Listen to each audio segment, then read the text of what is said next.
நண்பர்களுக்கு வணக்கம்.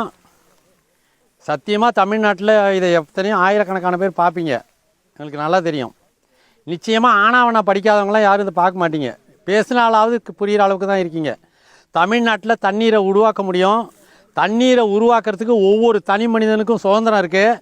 ஒவ்வொரு தனி மனிதனும் தனக்கு வேண்டிய தண்ணீரை உருவாக்கிக்க முடியும் அப்படின்னு நாங்களும் 6 வருஷமாக சொல்லிகிட்டு இருக்கோம். கிட்டத்தட்ட ஒரு 2400 பேர் உள்ள ஒரு குழு அமைப்பு.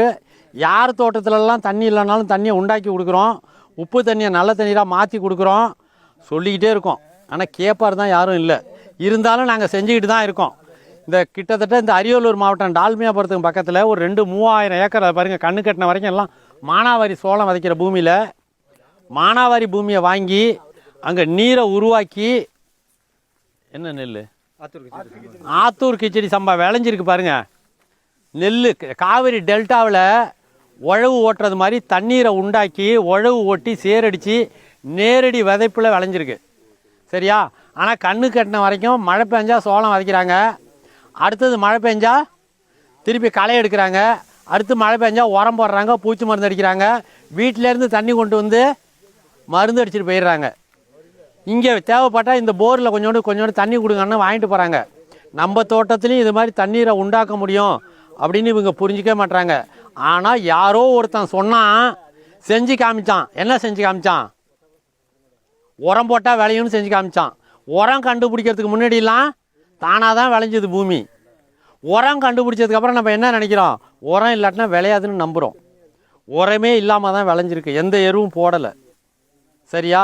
பூமியை தன்னைத்தானே படுத்திக்கிறது மாதிரியான அமைப்பு தமிழர் வேளாண்மை அமைப்பு.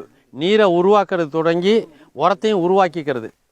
இன்றைக்கி வரைக்கும் யாரும் இதை காதில் வாங்கினதாகவும் தெரியல, யாரும் இது உண்மைன்னு நம்பினதாகவும் தெரியல. தானாகவே இந்த இடத்துல இவ்வளோ நீர் உண்டாக்கியிருக்கு. எங்கே வேணாலும் நீரை உண்டாக்கலாம். என்னத்தை தான் கரடியாக கற்றுனாலும் காதில் வாங்குறதா தெரில. ஆனால் செய்கிறவங்கெல்லாம் சந்தோஷமாக செஞ்சுட்டு தான் இருக்காங்க. ₹1 கூட கவர்மெண்ட்டு உங்களுக்கு சும்மா கொடுக்க முடியாது. கொடுத்தா அது வேறு யார் தலையிலையோ கட்டப்படும், அல்லாட்டினா உங்கள் தலையிலே கட்டப்படும். கவர்மெண்ட்டு தனியாலாம் சம்பாரிச்சிடல. இருக்கிற மக்கள் எல்லாம் கொடுக்குற பணம் தான் கவர்மெண்ட்டுக்கு போகுது. 70% மக்கள் உற்பத்தி பண்ணுற உணவுப் பொருளை 100% மக்கள் சாப்பிட்றாங்க. 70% மக்கள் என்னால் முடியலன்னு பிச்சை எடுக்க ஆரம்பித்தாலோ நிவாரணம் வாங்க ஆரம்பித்தாலோ என்ன ஆகும் நிலமன்னு பாருங்கள். அரசாங்கம் அழிய போகுதுன்னு அர்த்தம். ஆனால் ஒரு விவசாயி நீரில் தொடங்கி நீரை உருவாக்க முடியும், நீரை சேமிக்க முடியும், நீரை பாதுகாக்க முடியும், மேகங்களை உருவாக்க முடியும். தனக்கு வேண்டிய எல்லா விதமான பயிர்களையும் செலவே இல்லாமல் உருவாக்க முடியும். நான் முன்னவே சொன்னேன், எந்த மூடனோ ஒரு நிர்மூடன் பூமியில் ஓட்டப்பட்டால் தண்ணியை உறிஞ்சலான்னு அறிவியல்ங்கிற பேரில் எடுத்துட்டான். அவனை பார்த்து எல்லாரும் காப்பி அடித்து கற்றுக்கிட்டோம். சரியா? புஸ்தகத்தை காப்பி அடித்து நீங்கள் பரீட்சையில் கரெக்டாக எழுதிட்டிங்கன்னா நீங்கள் ஃபஸ்ட் கிரேடு ஸ்டூடெண்ட்டு, நீங்கள் தான் முதல் தரமான படிப்பாளியம். அது உள்ளே என்ன இருக்குது, அது எதுக்காக சொல்லியிருக்குன்னு தெரிய வேண்டாம். திருக்குறளை ஒப்பிச்சாடுறதே பெரிய அறிவாளி நீங்கள். திருக்குறள் உள்ளே என்ன சொல்லியிருக்குன்னு தெரிய வேண்டாம். நீர் இன்றி அமையாது உலகுன்னு சொன்னான். அது டைம் பாஸுக்கு எழுதலான்னு சொல்லிட்டு அவனுக்கு நம்ம செலவு வச்சிட்டோம் இல்லையா? விரி நீர் வியன் உலகு, நீரை கொண்டு தான் இந்த பூமி விரிவடையுதுன்னு எழுதினான். அப்புறம் என்ன எழுதுனா? நெடுங்கடலும் தன் நீர்மை குன்றும், கடலே காஞ்சி போடணும்னு எழுதுனான். 3 பங்கு கடல் தடிந்து எழிதான் நல்காதாய். மழை பெய்யலன்னா அழிஞ்சு போடணும்னா மழையை பேய வைக்கணும்னு அர்த்தம். நீரின்றி அமையாது உலகன்னு என்ன அர்த்தம்?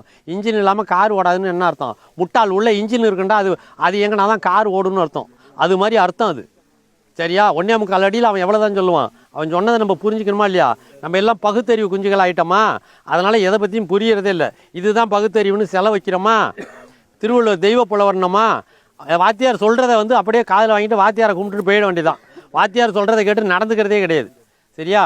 இருந்தாலும் நாங்கள் முட்டாள்தனமாக வரப்போ உயர்த்தணும். தண்ணி வந்துட்டு இந்த 15 ஏக்கரில் இந்த 2000-3000 ஏக்கருக்கு மத்தியில் தண்ணீரை உண்டாக்கியிருக்கோம்.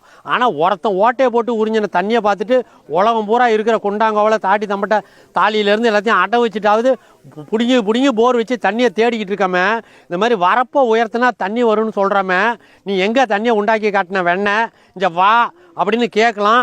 அல்லது உண்டாக்கியிருக்கிற இடத்த போய் பார்க்கலாம். திருப்பியும் வெள்ளம் வந்தால் நிவாரணம் கேட்குறதும், தண்ணி இல்லைன்னா வறட்சி நிவாரணம் கேட்குறதும், மந்திரிக்காரை மறைக்கிறதும். மந்திரி என்ன வீட்டிலே கொண்டு வச்சுருக்காரு பதிக்கு தண்ணியை? பெய்கிற தண்ணியெல்லாம் வெட்டி கடலில் விடுறதும். எப்படிங்க நாடு உருப்படும், நம்ம உருப்படும்? 70% மக்கள் பிச்சை எடுக்க ஆரம்பித்தா கவர்மெண்ட் எப்படி உயிர் வாழும்? யோசிங்க. நீரை உருவாக்க கற்றுக்குங்க. முதல்ல செலவு இல்லாமல் எல்லாத்தையும் உருவாக்குங்க. நீங்கள் உரம் போடுங்க, பூச்சி மருந்து அடிங்க, பஞ்சகவ்வி அடிங்க, பூச்சி விரட்டி அடிங்க, தண்ணியை உண்டாக்குங்க. தானாக உரம் வர்றது மாதிரியான அமைப்பையும் உண்டாக்கி வச்சுக்கோங்க. அது மேலே நீங்கள் எல்லாத்தையும் போட்டுக்கோங்க. நீங்கள் நவீன வேளாண்மை செய்ய வேணான்னு சொல்ல, உரம் வேணான்னு சொல்ல, பூச்சி மருந்து அடிக்காதுன்னு சொல்ல, எல்லாமே செஞ்சுக்கோங்க. முதல்ல தண்ணியை உண்டாக்குங்க. நன்றி, வணக்கம்.